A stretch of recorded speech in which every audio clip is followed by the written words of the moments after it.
everyone, my name is Cindy Hargett and I'm the owner of Posh Suds.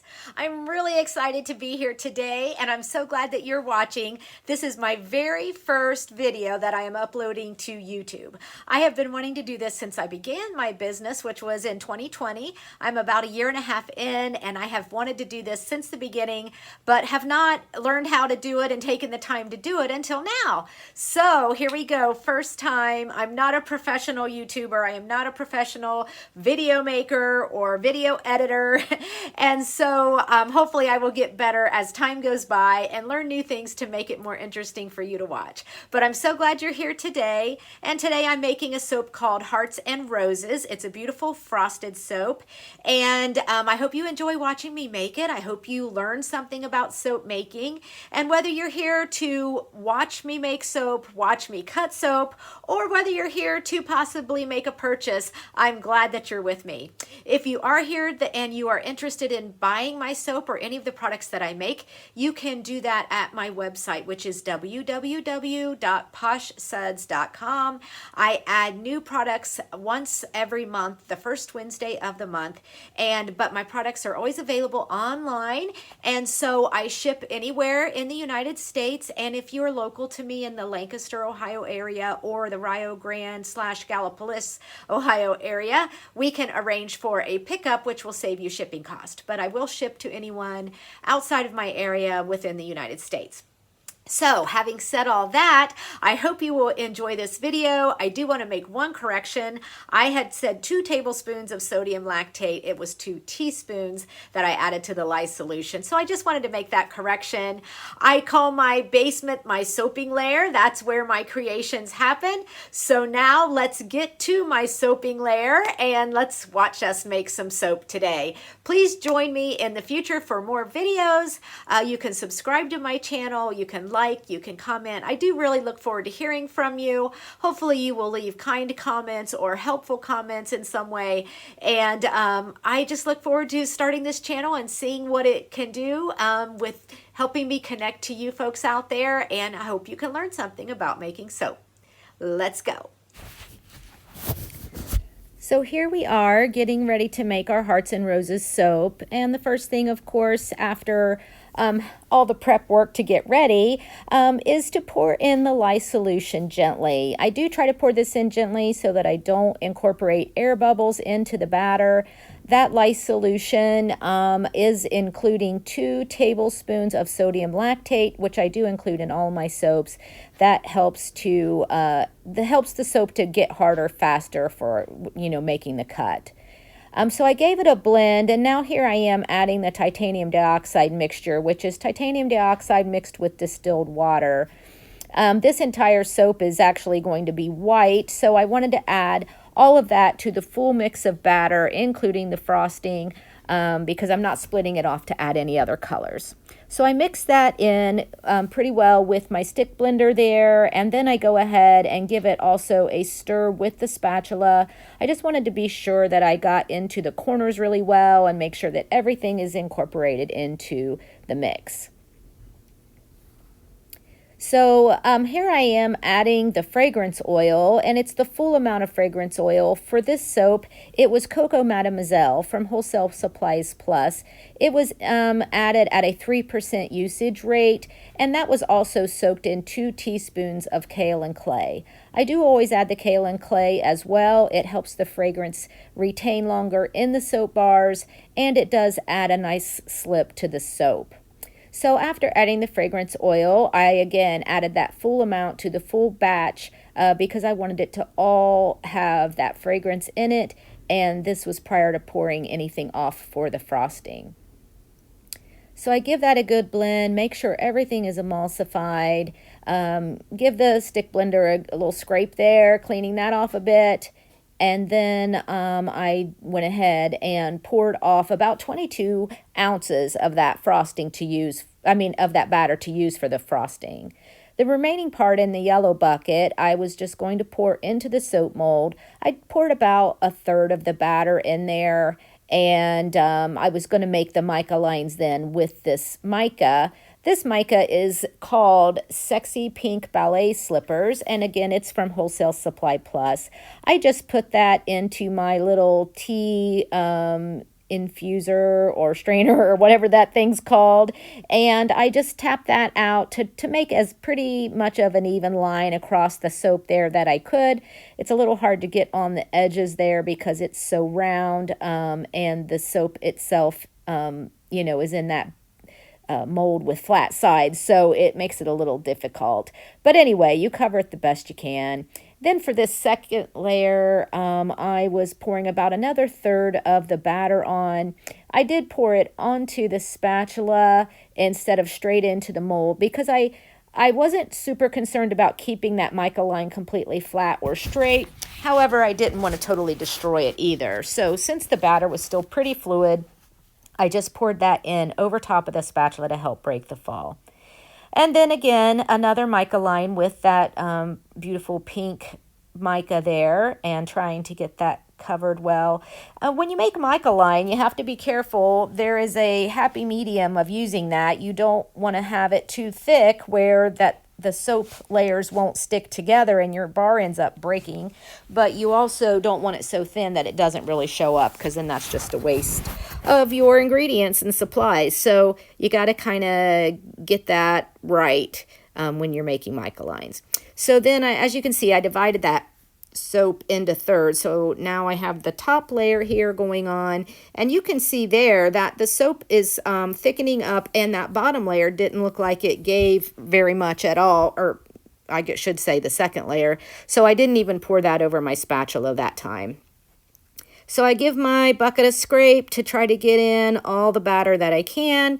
Obviously, we try not to waste any of our supplies and ingredients, but as it turns out, that might have been a mistake because it was just too much to fit into that mold to give me a nice flat surface. I ended up with just too much and had to scrape some of that out of there, which just creates a big mess. So, anyway, so here I am trying to scrape some of that back off of there to give me a flatter surface. And that'll all just be, that extra batter will just be used as part of my frosting batter, so it's okay. So here we are. I have that pretty much flattened out. I'm just going to try to go ahead and use the rest of that mica that is in that little packet. There wasn't enough really in there to save for another project. So I just went ahead and put the remaining amount on the top of that. And that would add a little color as well on the top of my soap between that and the frosting.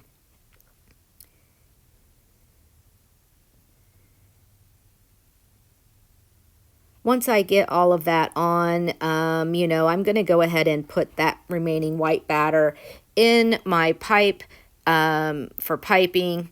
And here I'm showing you the embeds that are going to go on top. The roses and the little red hearts, I had made those previously to have them ready. And so that's what will be going on top of the frosting to make this beautiful romantic style of soap. And so here we are after probably 12 to 13 minutes, letting that batter set up even more so it gets thick enough to pipe. And I go ahead and start piping that onto the top of my soap. Those embeds are made from melt and pour soap, also known as glycerin soap. You buy that base already made, and then I color it. You can color it, fragrance it, whatever, to your own liking, mold it. So I did do all of that, part of that, but I did not actually make the soap base that they are made from. And so I do that ahead of time. They set up pretty quickly, but obviously you have to have those made before you start your frosting, because otherwise the actual soap that you see me piping here, it would get too hard and you wouldn't be able to add those once that soap gets hard. It wouldn't stick. So you have to have your embeds made up ahead of time. So I'm just piping and trying to use all the frosting that I have there to build up the beautiful frosted top of this soap.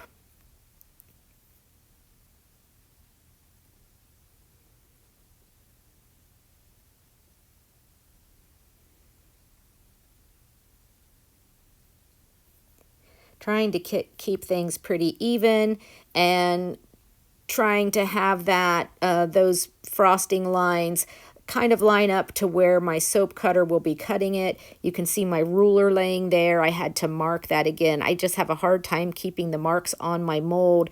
That silicone liner does not, it just, Sharpies or whatever just tend to wash off of that. So it's hard to see exactly where my line should be. But here I am sprinkling on some of the Sparkle Plenty. I love this. It's I don't know, they call it a glitter, I suppose, but it's really just this beautiful shimmer.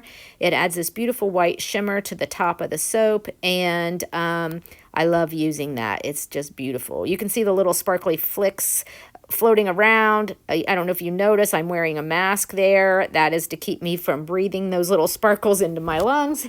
So try to use safety when using soap, whether it's protecting your hands and your skin from the lye, or if it's using goggles or using a mask or whatever. There's different ways that we need to protect ourselves when we make soap.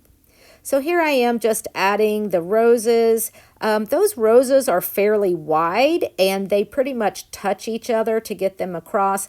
I decided that I really needed to line this up with my soap cutter, because if I didn't have those lined up just right, then when I went to cut the soap, it would be cutting through my embeds, and it would just be a mess. It would just ruin it. So I decided to get my soap cutter out and use those wires as a guideline of exactly where I needed to place those roses. They were so wide that there just was not enough room for error if I didn't get them placed exactly right. So that's why I decided to do this. I don't typically do that, but there's just not as much room for forgiveness if you mess up with these roses. So I use that there as a guide, and then I will just get rid of that soap cutter out of my way, and I will use the roses then as my guide when I go to place the little red hearts on there.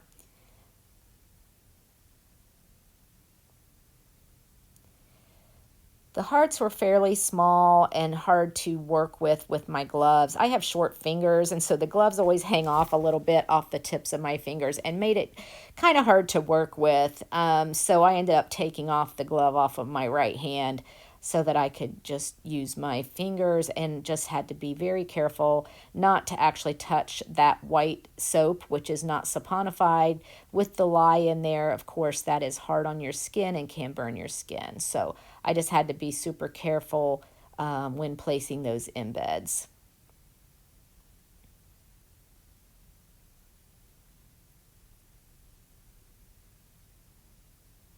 I think this was the first soap I made after finishing my Christmas collection. And so I was excited to do something different that wasn't Christmassy. And so I just really loved the look of this soap. I just thought it was so feminine and beautiful. And I had it in mind for Valentine's Day, but it would just be a wonderful soap for any female, specifically your mom, your sister, your bestie, or yourself. So I love the fragrance oil. The Coco Mademoiselle is one of my favorites. And so it's just this beautiful feminine soap that I was excited to make.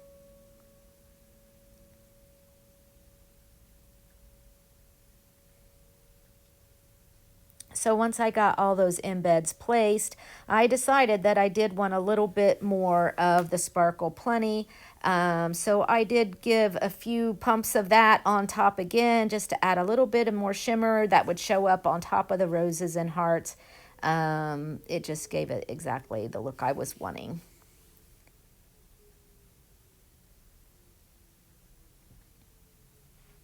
I gave it just a couple spritzes of my 99% alcohol. It just kind of helped settle everything down, and decided it needed a couple more squirts of the Sparkle Plenty there. And this is what it looked like. Oh, I just love that soap. It's so pretty. I'm all about pink. If you know me at all, I love pink. I love feminine things. And so this was just right down my alley. Here I am trying to peel off the silicone mold. Sometimes that's a challenge in itself, but I get that off, and then I have to get it lined up just exactly right with my cutter. again, because those roses are pretty much just touching each other, I had to get it lined up exactly right so that those wires would go down through between them and not try to go through them, which it would not do very well, and it would end up messing up my soap, I think. So just had to be super careful with that. So down, down, down we go. This is such a satisfying thing to cut your loaf of soap. And here we go, getting to see what the inside looks like, which, as we know, is mostly white, but it does have those mica lines in it with the pink mica. And it's a beautiful smelling large bar of soap. And so just giving you a look at what those look like. You can tell that that bottom line is just a little bit, curved. And then the top line in some of these, I guess each one's a little different. Some of them, it's more straight on the bottom and more curved on the top and opposite. And then that one's kind of straight on both. So, it's just different. Each bar has its own unique look. And so here we are, just taking those off of the cutter, sitting them down, and then they will all have a good 4 to 6 weeks to cure before they would be available for sale. You got to be sure that your soap is cured well, and that's not for safety. Like at this point, this soap is already saponified, which means that the lye solution has totally changed chemical makeup, and it's no longer dangerous for your skin. But the soap is soft, and you just wouldn't want to use it because it would melt away so quickly and it wouldn't lather very well. And there's the final product of my Hearts and Roses soap.